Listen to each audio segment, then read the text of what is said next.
Derrama tua Shekinah sobre nós. Derrama tua Shekinah sobre nós. Não conseguiremos ficar de pé.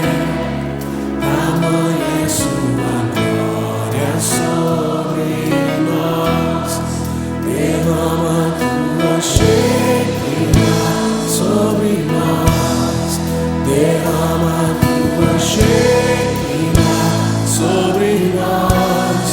Não conseguiremos ficar de pé.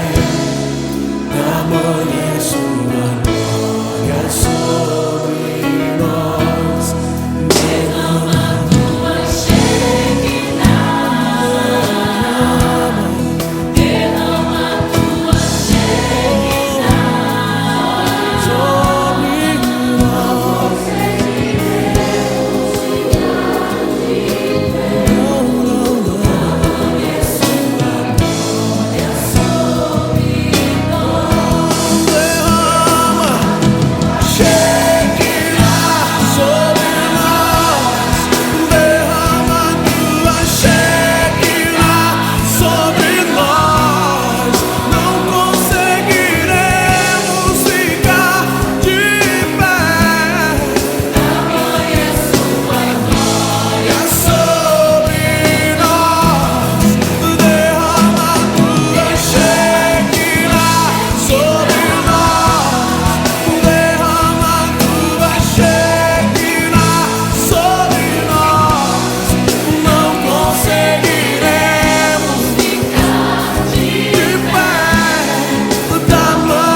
Vamos levantar as nossas vozes e vamos pedir ao Senhor que encha as nossas vidas da glória dEle. Que Ele derrame sobre as nossas vidas o Espírito Santo, nos enchendo.